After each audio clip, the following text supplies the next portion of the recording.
Next one around another classic tough decision is team sizes, Kathy. Yeah.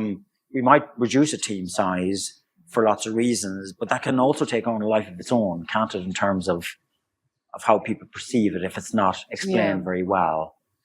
I think it's very connected to the whole, the other topics that we spoke about, right? Just explaining the why, understanding the why, and being very clear about the communication. Because again, if we don't tell people, why certain exits have happened, like in your world where you're letting go of contractors, Gladys, or where a project has come to its natural end and therefore we have to let go of a bunch of stuff.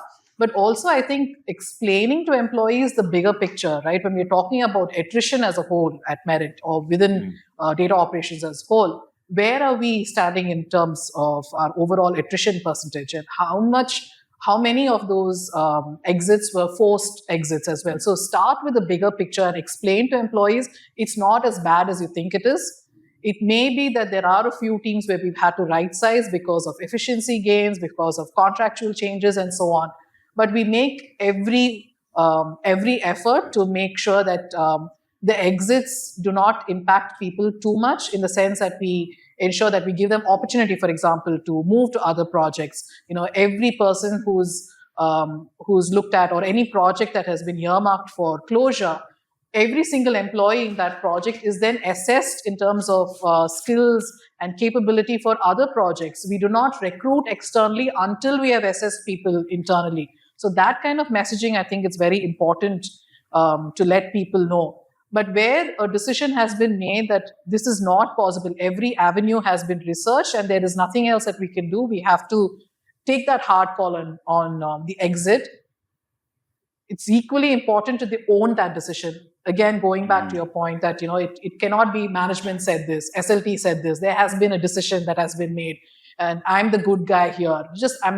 Because managers are not just messengers, right? We take a collective decision. We have collective ownership in terms of how that decision was made, why that decision was made. So to be able to articulate that to employees without shying away from taking responsibility or accountability for that decision, I think is extremely important.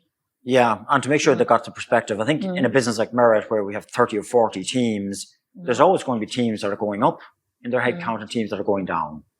That is just, you're going to not get away from that in a business like ours. And there's, again, the mixture of why and not letting panic. A team is reduced by 5 heads. It doesn't mean every team is, if there's 40 teams, some will be expanding at the same time as some will be reducing. We had a great example in marketing data where our pricing was just too high and we were losing bid after bid after bid.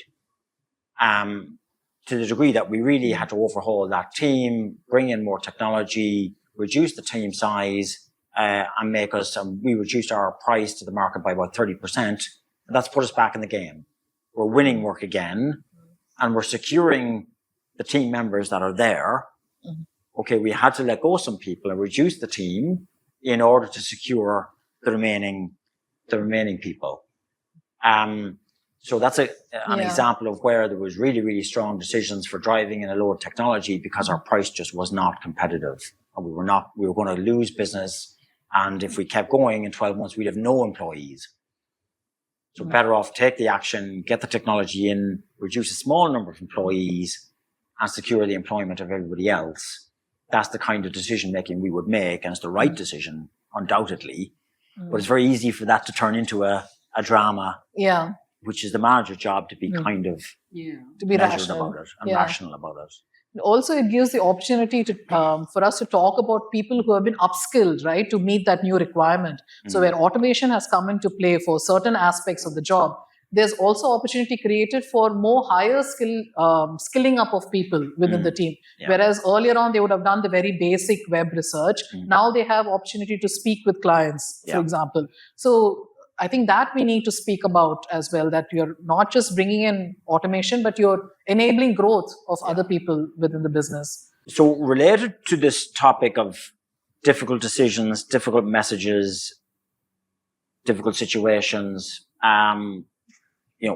there's very often we find ourselves under pressure all of a sudden, very often from clients that maybe we've had some problems in our delivery, or in the last chance saloon with that client, or the client have demanded we crank up our output, or management have decided that we just tolerated a lot of losses for too long on a project, and pressure comes into the system, and the manager is at the heart of that, at the crossroads of that, because they've got this pressure coming from senior leadership or from customers usually, and then they have their team sort of that they've got to get more performance out of. So that can be tricky, Bindu, handling pressure. What are your thoughts on that? Yeah, sure, Con. That can be tricky for sure.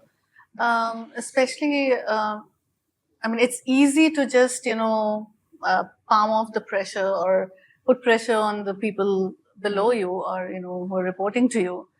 So before that, I think the manager needs to think and see what is it that we can do. First of all, what is that situation? Is it a process problem or is it a one-off thing? And think about it. Have the ability to, process that. Yeah.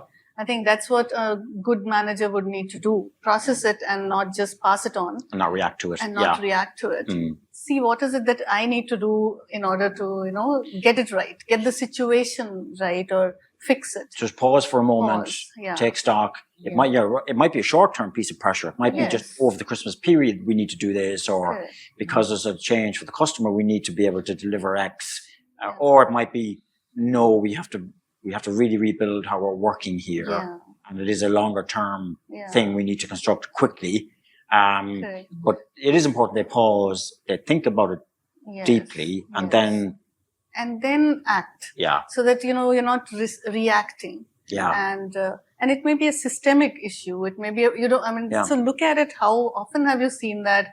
How often are we getting this pressure? So you have to, I think as a manager, we are in that position because of our ability to take pressure, to handle things better. So don't just go to your team and shout at them, tell them they need to work more hours, tell them they need to improve your quality, which is a kind of vague, almost useless thing to say because it's not specific enough. Correct. But some managers will do that. They'll just go in and say, we need to get higher numbers. We need to improve our quality. That's not very, it's not very intelligent, is it? Correct. And that's not very useful. No, it's not constructive. Not constructive, not something that, people can do something about. Yeah. So it's, I think, the manager's job to break it down, make sense of it, and convey what is the action that needs to come out of it. Yeah. So with that, people can then work with. Yeah. And, So it's not, the messaging there is so important. The way you communicate under pressure is so important.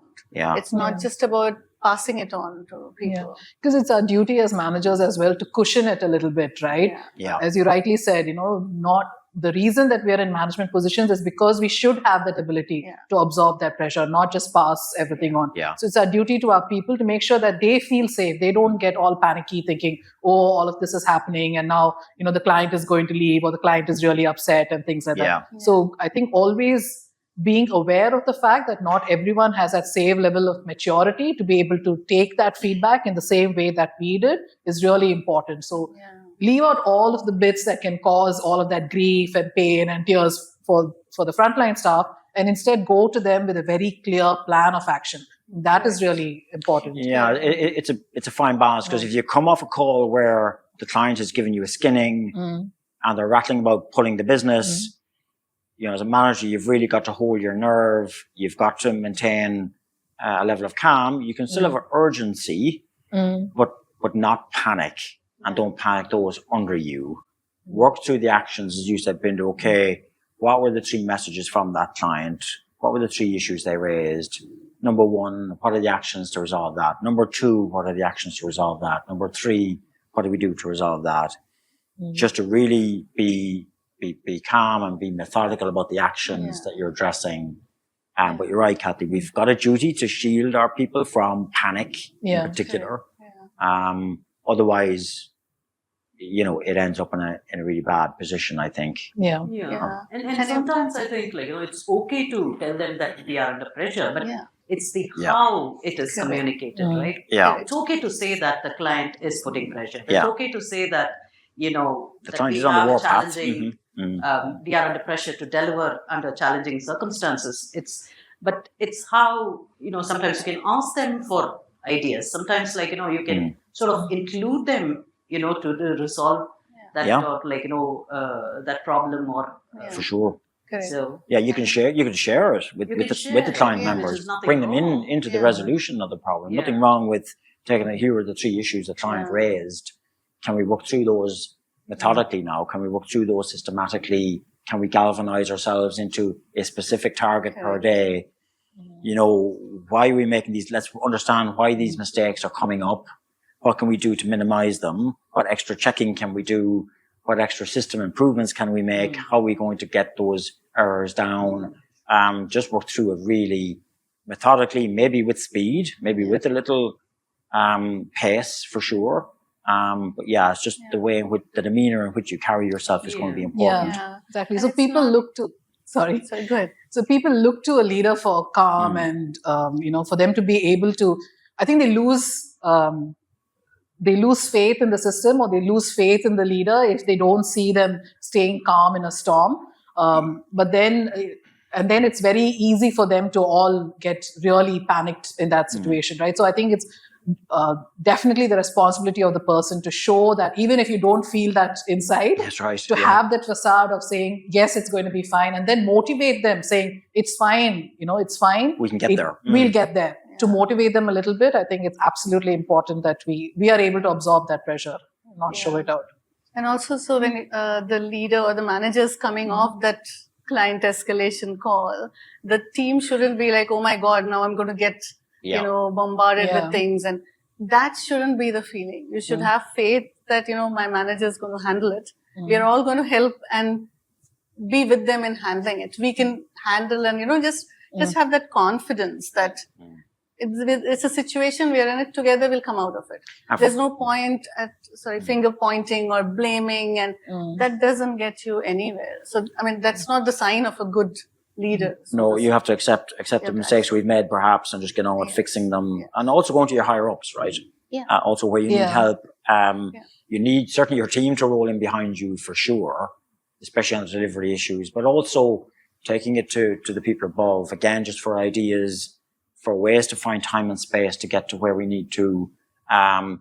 Maybe they'll help us arrange a subsequent telephone call with the client, buy us a bit more time, bring that extra reassurance to the customer that everybody is aware of their issues and we'll get there.